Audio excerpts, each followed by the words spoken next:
Baik Bapak Ibu Saudara yang saya kasihi dalam nama Tuhan Yesus, kita akan dengar firman Tuhan di ibadah sesi 2 kita.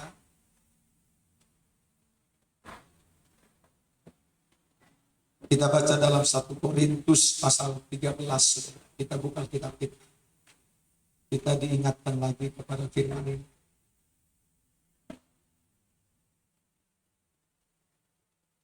Satu Korintus 13.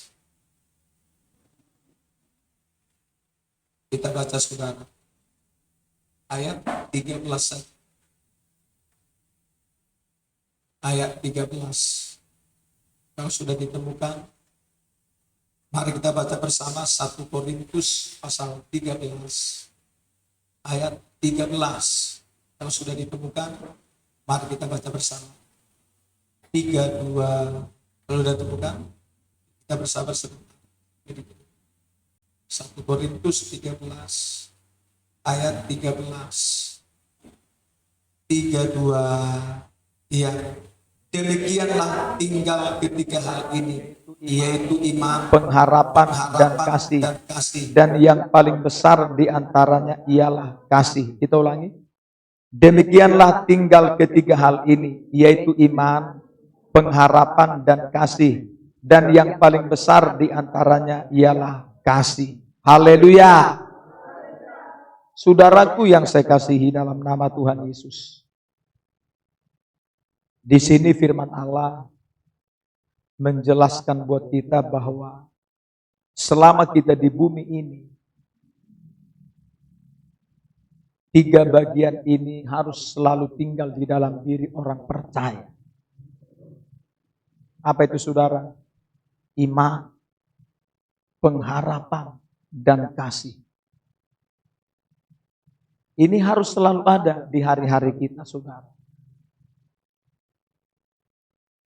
Nah, kita akan mulai, saudaraku, belajar dalam 3 bagian ini. Kalau dikatakan yang paling besar di antaranya ialah kasih. Kenapa, saudara? Kok kasih yang terbesar? Kalau kita buka dulu dalam 1 Yohanes, saudara.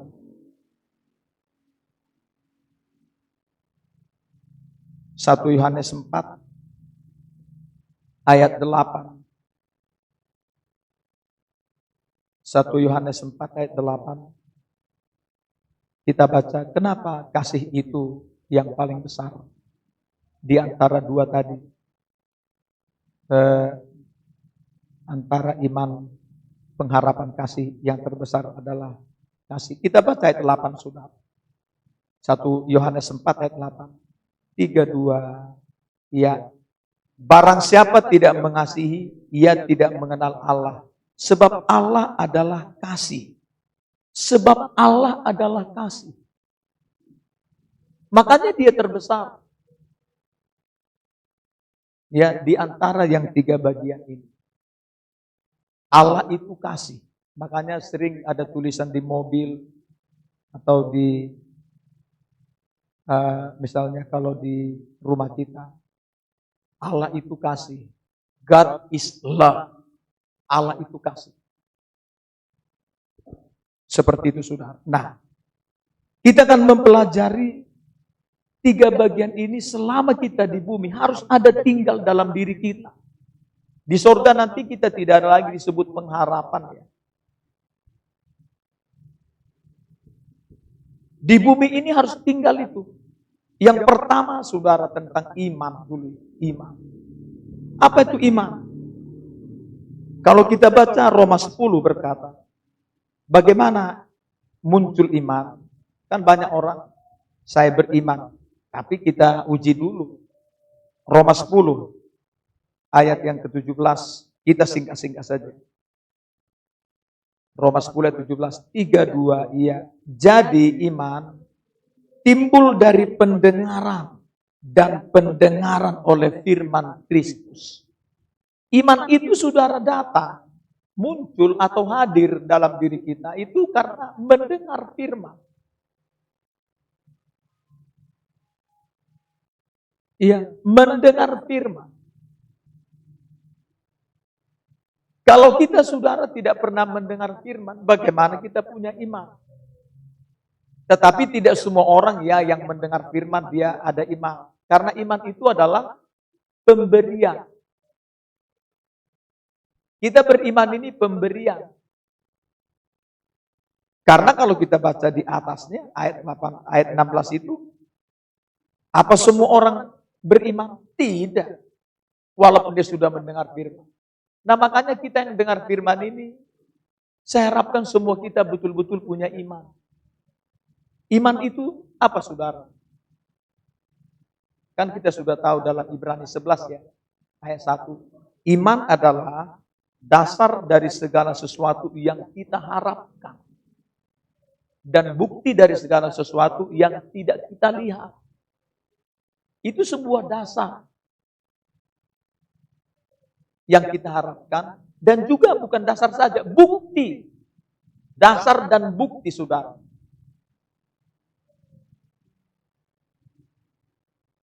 Jadi saudaraku, misalnya yang namanya beriman ya. Contoh terkenal bapak orang beriman adalah Abraham.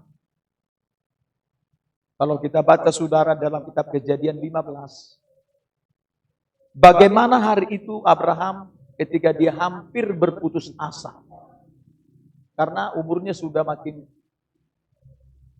tua. Tapi kok belum dikasih keturunan. Padahal Tuhan sudah janji.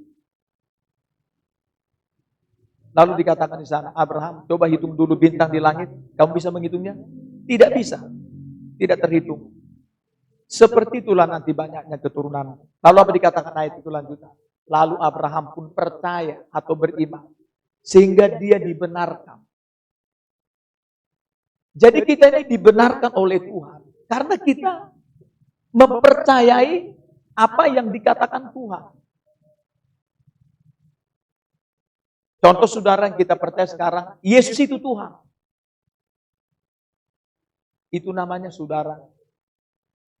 Karena Roh Kudus memperkenalkan Yesus ya dalam kitab 1 Korintus 12 ayat 1 sampai 3. Lalu ketika datang Roh Kudus menyampaikan firman tentang Yesus, kita percaya. Lalu saudara, kedatangan Yesus kan sebelum dia jadi manusia kan ada mempercaya atau iman itu kan ada 3 zaman. Sebelum dia datang, saat dia datang, dan sesudah ia berangkat ke surga. Itu iman. Walaupun kita tidak lihat dia, tapi karena sudah diberitakan, kita percaya.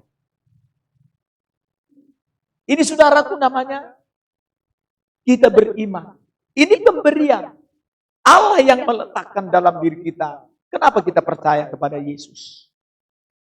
Kepada firman-Nya saudara. Nah ini saudaraku, yang namanya iman. Tapi iman itu kita juga harus tahu. Ya, ada pekerjaan iman.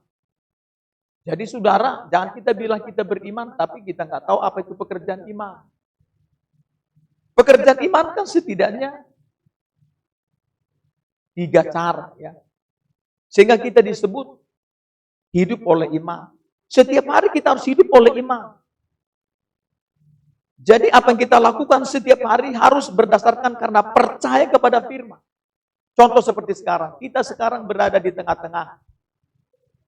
Kita berada di lembah kekelaman sekarang. Apa lembah kekelaman? Kita berada di tengah-tengah pandemi COVID-19. Ini sedang lembah kekelaman. Tetapi saudara, dalam kitab Mazmur 23 berkata, kalau kita jadikan Tuhan Yesus gembala kita, walau kita berada dalam lembah kekelaman, kita tidak takut bahaya. Sebab Dia beserta dengan kita. Nah ini harus kita percaya. Ini namanya saudaraku beriman. Ya, beriman. Nah saudaraku, yang namanya pekerjaan iman itu apa? Kan ada 3 setidaknya kan. Tiap hari ini. Pertama, percaya saja kata Tuhan Yesus kepada Yairus, kepada kita. Waktu kita punya masalah. Kita datang kepada dia. Tuhan, saya punya masalah. Tolong aku. Lalu di sana firman berkata, percaya saja. Pasti Tuhan tolong. Lalu Tuhan berkata apa? Matius 8. Jadilah kepadamu seperti yang engkau percaya. Itu pekerjaan iman. Yang kedua apa saudara? Pekerjaan iman. Markus 11 ayat 23 dan 24. Ayat itu berkata, kalau kau berkata kepada gunung itu, pindah dan tercampaklah ke dalam laut, asal engkau tidak timbang, tapi kamu percaya bahwa apa yang kamu katakan itu akan terjadi, maka hal itu akan terjadi bagimu. Artinya saudara, pekerjaan iman yang kedua apa? Perkatakan firman dengan percaya. Saya harap kita tiap hari memperkatakan firman. Tiap hari. Kalau boleh pagi, apalagi kita punya usaha pekerjaan. Mazmur 23 itu perkatakan tiap hari. Perkatakan. Ya, Tuhan adalah gembalaku, takkan kekuranganku. Dan seterusnya. Lalu saya percaya Tuhan ketika saya perkatakan ini dengan percaya. Maka hari ini firman ini pasti terjadi buat saya. Begitu saudara. Apalagi saudaraku Mazmur 91. Saya tidak melupakan itu setiap pagi ya. Mazmur 91 itu. Apalagi misalnya kalau kita mau tidur, baca saja firman Mazmur 91. Mau tidur. Supaya tidur kita dijagai oleh firman itu. Karena firman itulah yang akan terjadi. Ya kan? Kita perlu memperkatakan firman. Itu pekerjaan iman. Yang ketiga apa? Pekerjaan iman. Lakukan firman itu dengan iman atau percaya. Contoh mempergunakan minyak urapan. Ketika saya mengoleskan minyak doa ini Tuhan. Dan saya meminumnya di dalam nama Yesus. Maka oleh bilur-bilurmu Tuhan Yesus, semua penyakit saya sembuh. Lakukan dengan mengoleskan dan diminum. Mempercayainya. Lalu apa yang kita lakukan itu? Seperti Petrus, saudara. Waktu disuruh. Tebarkan jalan ke tempat yang lebih dalam. Dia lakukan. Padahal udah semalam-malaman dia bekerja mencari ikan, gak dapat. Mungkinkah dia dapat ikan? Tapi karena dia percaya kepada perkataan itu dan dia lakukan, saudara. Yesus pun mengerjakan firman yang dia sampaikan. Jadi firman itu yang bekerja, dikerjakan ketika kita sudah melakukannya. Maka firman itu akan terlaksana. Siapa yang melaksanakan? Tuhan Yesus. Kata kitab Yesaya pasal 55 ayat yang 11. Ini penting, namanya beriman. Tetapi saudara juga harus tahu, iman itu kan bekerja dalam diri kita juga. Ini harus kita lihat. Seperti apa bekerjanya? Nah, begini coba kita baca 1 Tesalonika 1. Waktu dia bekerja dalam kita, pengennya iman itu sampai sejauh mana iman? Seperti ini, ada dua. Coba kita baca. Maksud saya 2 Tesalonika pasal 1, 2 Tesalonika pasal 1 ayat 3. 3:2 ya. Kami wajib selalu mengucap syukur kepada Allah karena kamu, saudara-saudara. Dan memang patutlah demikian. Karena imanmu makin bertambah. Lihat, karena imanmu makin bertambah. Pertama, iman itu dalam diri kita ini harus bergerak terus ya. Pertama apa? Bertambah. Ada pergerakan iman. Bertambah, saudara. Bagaimana namanya disebut bertambah? Kita bisa bertambah-tambah yang kita baca firman, yang kita dengar.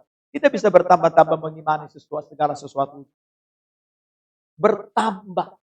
Yang kedua apa iman? Bertumbuh. Jadi beda bertambah, beda bertumbuh. Coba kita baca 2 Timotius 3. Iman yang kedua bergeraknya seperti ini. Jadi dia bertambah, kedua bertumbuh. 2 Timotius 3. Kita baca judulnya saja. Nanti saudara boleh baca ayat penjelasannya. Ayat 10 sampai dengan 17. 2 Timotius 3. Di atas ayat 10. Judulnya saja. Kita baca 3:2. Ya. Iman bertumbuh dalam penganiayaan dan dalam pembacaan kitab suci. Saudara lihat. Bertumbuh dengan bertambah berbeda. Bertumbuh di sini Maksudnya naik, namanya bertumbuh. Lewat apa? Ada dua. Iman bertumbuh lewat dua hal. Pertama, penganiayaan. Bagaimana sih kok lewat penganiayaan iman bertumbuh? Sederhana pemahaman. Contoh. Waktu kita sudah dengar firman, diajari, sudah banyak ya. Datanglah kepada kita penganiayaan. Penganiayaan di sini adalah berupa ujian kepada iman kita. Kalau kita lulus dalam ujian itu, baru kita naik kelas, namanya bertumbuh sudah. Makanya saudaraku, iman kita harus melewati penganiayaan dan persoalan. Lewat persoalan masalah itulah iman kita bertumbuh. Kalau kita lolos ya, kita lulus ya. Makanya dulu murid-murid Tuhan Yesus nggak lolos saudara, nggak lulus saudaraku. Waktu mereka beriman. Di mana itu? Lukas 8. Ketika hari itu mereka naik perahu, ya, naik perahu. Yesus kan tertidur. Datanglah tiba-tiba gelombang dahsyat. Mencoba menghempaskan perahu mereka. Akhirnya mereka dalam keadaan bahaya. Mereka mencoba dengan cara-cara mereka, saudara. Kadang-kadang kita kalau ada persoalan, kita bikin cara kita ya. Gagal, saudara. Iya, makanya Tuhan berkata dalam Yohanes 15, di luar aku, kamu tidak ada apa-apanya. Saudara, jangan bikin kekuatanmu sendiri menghadapi situasi sulitmu, saudara. Akan terjadi seperti khotbahnya situasi Kristian tempo hari. Apa itu? Yeremia 17 ayat 5 dan 6.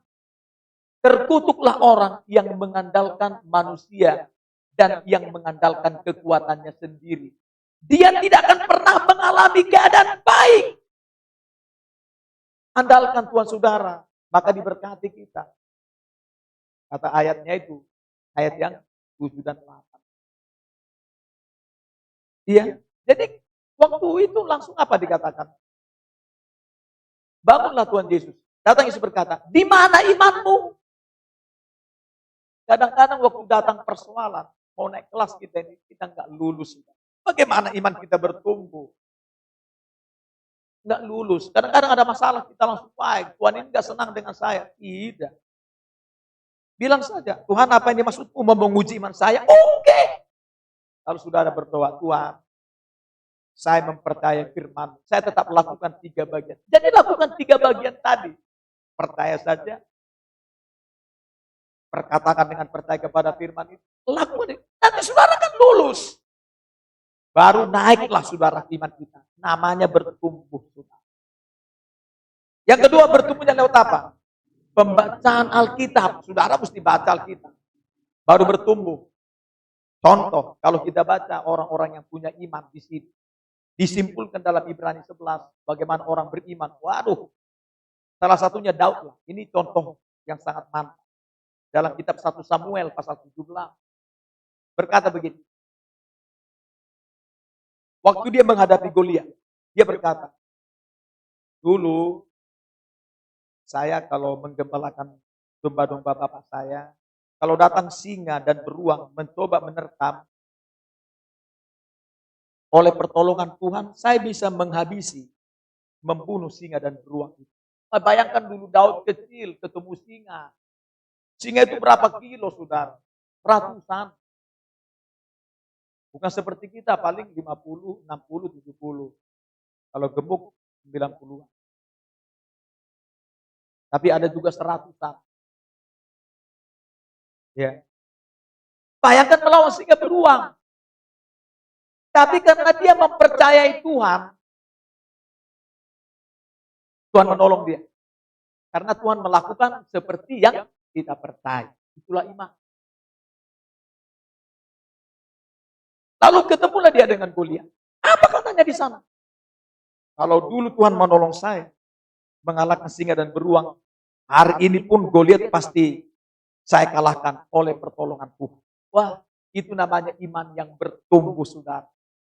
Ketika membacanya kan, begini ya beriman. Makanya saya belajar seperti itu. Kalau datang masalah, saya bilang, kalau tempo hari Tuhan engkau tolong saya di persoalan saya percaya yang ini pun pasti Tuhan tolong saya. Saya serahkan persoalan ke tangan Tuhan. Tuhan yang harus bertindak. Seperti Mazmur 37 ayat 5 berkata, serahkanlah hidupmu kepada Tuhan dan percayalah kepadanya, maka dia akan bertindak. Dia bertindak, melakukan seperti yang kita percayai. Itu iman yang bertumbuh, saudara. Karena kita membaca. Makanya saudara jangan gak baca Alkitab. Bagaimana iman kita bertumbuh? Baca, saudara. Iya. Juga kita semakin diperbaiki. Ya, ini namanya iman. Nah, iman. Tapi jangan salah juga ya. Kalau iman, kita punya iman. Kalau nggak punya kasih. Nah ini makanya 3 bagian. Coba kita baca 1 Korintus pasal 13 tadi. Lihat kata-kata ini. Wah ini ya, luar biasa ini.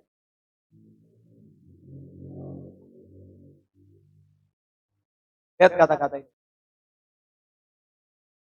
Ayat 1 sampai 3. 3, 2, iya. Sekalipun aku dapat berkata-kata, 1 Korintus 13. Sekalipun aku dapat berkata-kata dengan semua bahasa manusia dan bahasa malaikat, tetapi jika aku tidak mempunyai kasih, aku sama dengan gong yang berkumandang dan canang yang gemerincing. Sekalipun aku mempunyai karunia untuk bernubuat dan aku mengetahui segala rahasia dan memiliki seluruh pengetahuan, dan sekalipun aku memiliki iman yang sempurna untuk memindahkan gunung, tetapi jika aku tidak mempunyai kasih, aku sama sekali tidak berguna.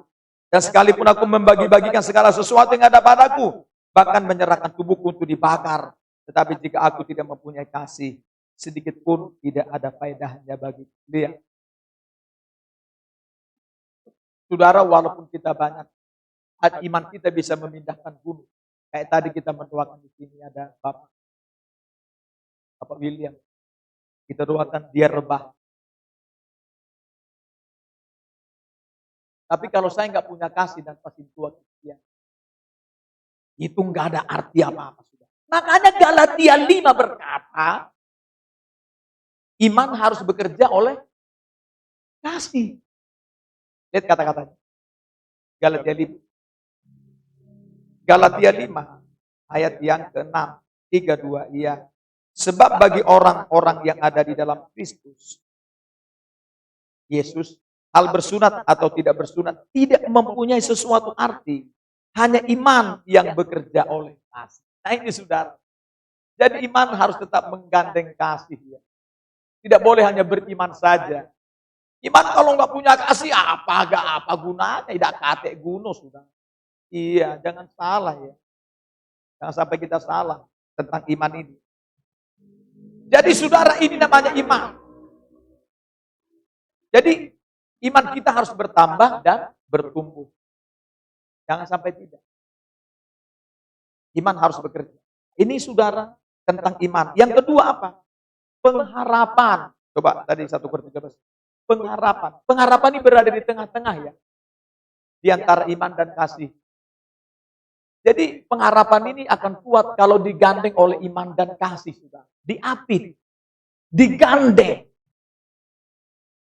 Pengharapan dia akan kuat kalau kita punya iman dan juga mempunyai kasih. Makanya kalau iman bekerja oleh kasih, pengharapan akan kuat karena digandeng. Ya sama ya, kalau nggak salah dulu saya, kalau nggak salah, dulu saya pernah ulang tahun atau apa. Saya sudah tahu waktu saya ospek mahasiswa baru. Waduh saudara, saya tahu itu ulang tahun saya. Digandeng juga. Kan kuat kita ya. Pengharapan ini mesti digandeng oleh iman dan kasih. Baru pengharapan kuat. Iya. Contoh saudara. Ya, pengharapan yang kuat itu seperti apa? Seperti Ibrani kan berkata. Pengharapan itu adalah, coba kita baca Ibrani. Apa dibilang? Pengharapan itu adalah sauh yang kuat. Ibrani 6 ayat yang ke-19. 3, 2, ya. Pengharapan itu adalah sauh yang kuat dan aman bagi jiwa kita yang telah dilabuhkan sampai ke belakang api. Lihat saudara. Apa sauh? Jangkar. Saudara, Yesus kan adalah batu karang. Batu karang yang hidup. Kalau jangkar sebuah perahu mencengkeram batu karang, amanlah saudaraku perahu itu. Dibilang ini, maka amanlah bagi jiwa kita. Saudara. Jadi pengharapan itu membuat aman bagi jiwa kita. Apa jiwa? Pikiran, perasaan, kehendak. Jadi pikiran kita bisa tenang, aman, perasaan aman. Kalau tadi pengharapan itu seperti jangkar mencengkeram Tuhan Yesus. Artinya tidak boleh lepas kepada Yesus kita ini tentang pengharapan yang dijanjikan Tuhan. Makanya coba kita baca dulu bagaimana manifestasi atau perbuatan pengharapan ini dalam dirinya, yaitu Abraham. Ini kita mesti tiru. Roma pasal 4 sudah. Roma 4. Wah, ini luar biasa. Kalau saya baca ini kagum saya, saudara. Lihat. Roma 4. Ayat yang ke-18. 32. Iya. Sebab sekalipun tidak ada dasar untuk berharap, namun Abraham berharap juga dan percaya bahwa ia akan menjadi bapa banyak bangsa menurut yang telah difirmankan. Demikianlah banyaknya nanti keturunanmu. Tuhan udah ngomong. Abraham, lihat bintang di langit. Bisa kau itu? Enggak bisa. Demikian nanti banyaknya keturunanmu ya. Lalu dia mempercayai. Lalu dia mulai berharap. Jadi iman tadi, dan juga dia punya kasih. Jadi iman bekerja oleh kasih, membuat pengharapan kuat. Bayangkan kekuatan seperti apa. Tidak ada dasar lagi untuk berharap sebetulnya. Nggak ada dasar, contoh nggak ada dasar. Dia sudah tua. Istrinya sudah tidak pernah datang bulan atau mati haid. Artinya bahwa tidak mungkin lagi mereka punya keturunan. Tetapi, lihat, mereka tetap berharap kepada janjinya Tuhan. Makanya saudara, kalau saya pribadi, kalau tempo hari misalnya ada yang ngomong, seperti yang patah tulang di sinilah, di Christian Flash, sama yang di Batu Raja. Kami ingat kalau ini Kristen sebelah kanan, yang di Batu Raja kiri. Inilah tangannya itu, nggak ada bisa apa-apa. Dan dia udah gantung-gantung begini. Termasuk saudara kita Weli ini, waktu dilindas mobil dia punya. Ini saudara kita ini. Ya. Kalau menurut kemungkinannya ini apa? Mesti di ortopedi. Paling tidak nanti pemulihannya setahun. Paling minimal. Pas kita berdoa saudara. Apalagi Weli di Christian Flash itu. Dan yang di sana. Pas kita berdoa. Kan tadinya tidak ada lagi sebetulnya harapan bagi dia kan. Dia sudah pasrah saja. Yang masa bodo amat dengan semua begitu ya. Tapi dia merasa sesak napas. Tapi kita berdoa dengan iman. Dan pengharapan itu bekerja. Apa yang kita harapkan? Ya janjinya Tuhan tentang apa? Bahwa yang tidak mungkin bisa menjadi mungkin. Itu kita harapkan. Kita cengkeram kepada Yesus. Namanya saudara, pengharap. Makanya walaupun tidak ada dasar untuk berharap. Contoh, seperti orang ngomong punya penyakit lah. Penyakit yang sudah. Kami dulu pernah mendoakan orang yang punya kanker ya. Udah ditolak dokter. Saya ingat itu, apalagi yang penyakit di rumah sakit kami doakan dia. Udah mengigau ibu itu, gagal ginjal. Kalau di Bakahuni, udah ditolak dokter, udah pulang aja. Udah gak ada harapan. Gak ada harapan lagi kan? Secara medis gak ada harapan. Paling-paling cuci darah terus. Atau nanti barangkali di sinar dan lain-lain. Gak ada harapan begitu ya. Itu pun hanya sebentar, paling berapa lama gitu ya. Tapi kami doakan, kami harapkan Tuhan bekerja. Pas kami doakan yang gagal ginjal di Bandar Lampung. Kami berdua dengan pendeta Sitoru. Terus doa. Dia udah mengigau. Kami ingat itu. Keluarganya udah pada nangis semua. Ini udah selesai sebentar lagi ibu ini kan gitu ya. Dalam nama Yesus. Kami harapkan janjinya berkata yang tidak mungkin bisa menjadi mungkin. Langsung sadar dia. Dan dokter langsung memeriksa. Sembuh. Langsung pulang. Apa nggak luar biasa Tuhan Yesus? Itu namanya pengharapan. Jadi walaupun tidak ada dasar untuk berharap. Apa persoalanmu, masalahmu? Mungkin seperti tidak ada jalan keluar. Tetapi teruslah berharap. Apa yang sudah harapkan? Ya firman. terlaksana bagi kita. Itu pengharapan. Nah, pengharapan ini akan kuat kalau digandeng dengan iman dan kasih, saudara. Yang ketiga tadi apa? Kasih. Apa sih kasih? Tadi kan Allah adalah kasih yang paling besar ya. Tapi kasih itu bagaimana keseharian kita kan begitu. Coba kita baca 2 Yohanes.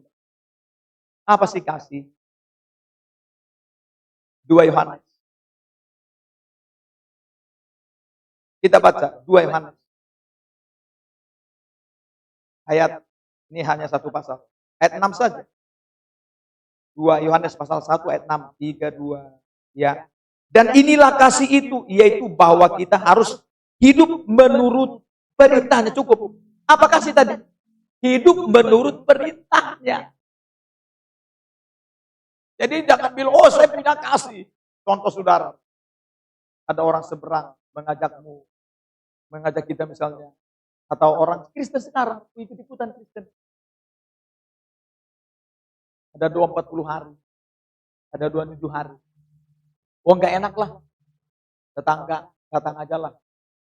Itu namanya kasih. Bukan kasih namanya itu. Karena bukan firman. Sesuatu yang baik kalau tidak ada dasar firman. Itu bukan kasih. Ya, jangan salah. Harus sesuai firman. Baru namanya kasih. Menuruti firman itu namanya baru kasih, saudara. Mengasihi apa di sini? Mengasihi sesama dan mengasihi itu. Itu firman. Maka saudara, setiap hari saudara kasih. Makanya dibilang iman tanpa kasih, nggak ada apa-apanya. Makanya lebih besar kasih kan. Iya. Walaupun kita punya karunia itu dan lain. Kalau nggak ada kasih, nggak ada apa-apanya. Saya juga belajar mengasihi. Supaya nanti jangan sampai Tuhan mengatakan, kamu hanya bisa ini itu. Tapi kamu nggak punya kasih. Apa dia kamu ini? Saya ditolak saudara. Seperti dalam kitab Matius pasal 7. Ayat 21 sampai 23. Apa dibilang? Tuhan, kami sudah bernubuat demi namamu. Kami mengusir setan demi namamu juga. Kami mengadakan mujizat demi namamu. Datang Tuhan ngomong, "Enyah kau dari hadapanku." Saya tidak pernah mengenal. Kenapa saudara? Karena mereka pikir kalau mereka sudah melakukan mujizat, cukup. Padahal nggak punya kasih. Ditolak saudara. Ditolak. Makanya perlu kita setiap hari mengasihi. Kita harus mengasihi sesama kita. Jangan seperti misalnya di sini. Kiri kanan nggak kenal. Datang ke gereja pulang. Sudah. Jangan. Kita perlu saudara tuh kenal kiri kanan kita di gereja. Saling menyapa saudara. Kalau kita lebih rohani, kita duluan yang menyapa. Jangan tunggu dia menyapa kita. Kita kan lebih rohani. Kita duluan menyapa. Seperti Roma 2 berkata, hendaklah kamu saling mendahului, memberi hormat. Itu namanya judulnya di sana, hidup oleh kasih. Yeah. Kita harus saling mengasihi. Yeah. Mengasihi. Kalau mengasihi tadi apa dibilang? Kalau disebutkan lagi penjelasan 1 Korintus 13. Kasih itu sabar. Kasih itu murah hati. Kasih itu tidak menyimpan kesalahan orang. Harus bersih. Kasih itu membersihkan kita, saudara. Makanya disebut apa? Allah itu kasih. Kita harus bertumbuh dalam 3 bagian ini selama kita di bumi. Harus tetap melekat. Iman, pengharapan, dan kasih. Iya. Kalau 3 hal ini tinggal dalam kita tetap, ketika nanti Tuhan datang kedua kali, saya percaya kita pasti ikut dalam pengangkatan. Dan kita akan dibawa sampai ke surga. Haleluya. Amin. Kita semua berdiri.